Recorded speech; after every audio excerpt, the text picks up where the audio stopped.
This is Brett Benetti reporting live from the Perth Convention and Exhibition Centre for Forever Classic 6iX. We are here for Supanova, and I have brought a very special guest here with me now, Ian McElhinney. Have I said that right? You've said it absolutely I know, perfectly. fantastic. I had a little bit of practice there. So welcome to Perth for the very first time as well. I hope you've had a great weekend while you've been here. Thank you very much. No, it's been lovely. I've enjoyed being here. It's a city I've often thought I wonder what it's like down there. Very pretty city, and I was able to kind of get down to Fremantle as well. So I've managed to do a little exploring. Not a lot, but a little. Not a lot? Yeah. Well, at least a bit of time. I hope the weather's not been too bad for you. I know it's a bit raining yesterday, but it's usually sunny here. I come from Northern Ireland. Your weather yesterday, I could have been at home. I could have been at home. It was very familiar to me. So you brought it over with you? Well, not intentionally, but there you go. Today is a lovely day out there. You know, lovely blue sky and sunshine. And we get that occasionally too, but we can't rely on it like you guys can. Of course. Yeah. I have to say congratulations on a career spanning over 40 years, so you've been around for a very long time in the industry. Yeah. You probably get asked so many questions because you've played an array of characters. Yeah. I mean, is there a particular genre or character you get asked probably more about than others? Well, in terms of what I like doing, I suppose I like doing everyday drama, you know what I mean? Real people in real situations, dealing with their various problems, you know, so personal stuff, emotional stuff. I like all that kind of world. If you'd said to me 20 years ago, I would spend a lot of my 60s doing fantasy stroke sci-fi, I would have said, don't be ridiculous. Yeah.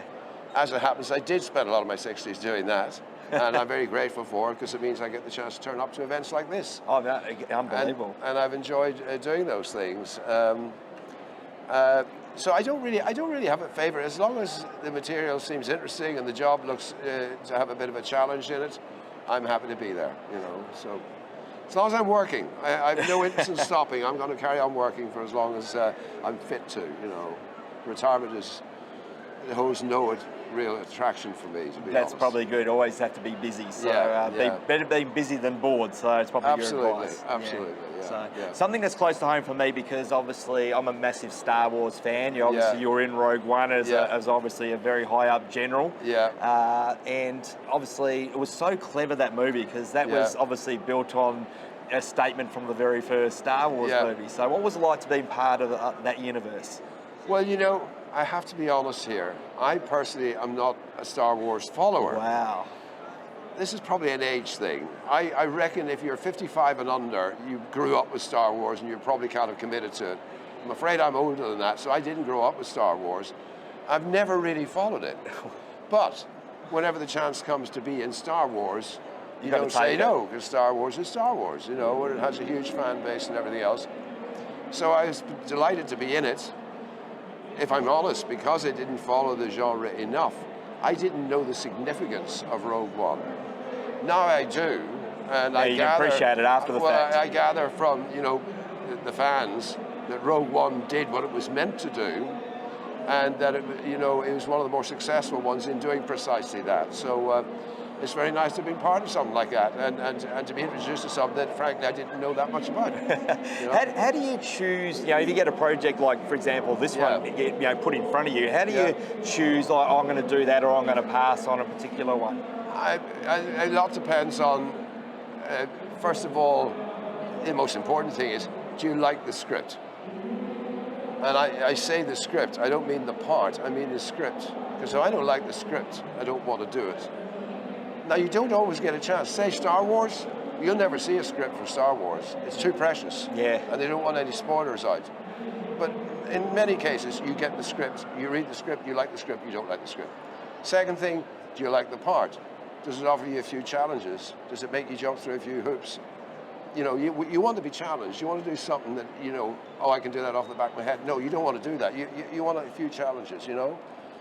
And then, you know, sometimes it's down to, dare one say, it may be down to money. Sometimes it's down to, well, where's it happening? Right now I'm filming in Melbourne. How lucky am I? I've never been in Melbourne before, but I have an opportunity to work in Melbourne for 3 months doing a series that I'm really enjoying.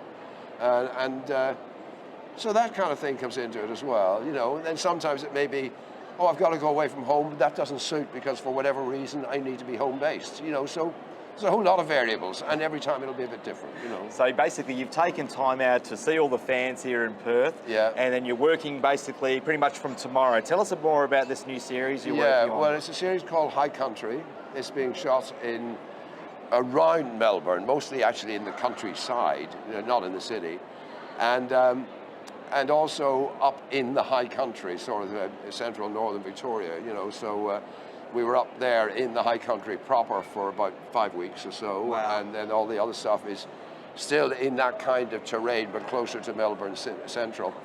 I've been here since April, mid-April. I'm getting near the end of my time. Another couple of weeks and I will be done and heading back home. But I've had a great time, really enjoyed it. It's, I think, a very interesting sort of crime thriller series.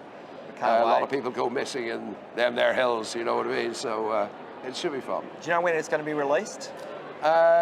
Yes, I would imagine, I don't know precisely, but I would imagine more likely, March of next year probably. You never know, it might get out before Christmas, but I wouldn't bank on it, So people tend not to want to release stuff during the summer season, so I think it's probably more likely it'll be February, March of next year. Don't know 100%. And when you go home, you've got to adjust to the time difference again. When I go home, I've got to get used to the fact that there is a summer out there. I've had 2 winters in a row. I need a break, Need a bit of sunshine. Yes. So I'm looking forward to that. I'm actually going to go, when I leave here, I'm not going straight home. I'm going to Greece. Wow. And I'm going to relax and soak up some sun for 2 or 3 weeks in Greece, and then I'll head home. No, that's fantastic. Well, again, I know that there's a line forming to see this young man, so it's been fantastic having you in Perth. Thank you so much for your time, and again, it's been fascinating following your career, and look forward to seeing what's next for you. Thank you. I'm delighted to know that somebody's still calling me young. That's fantastic. Thank you very much. Cheers.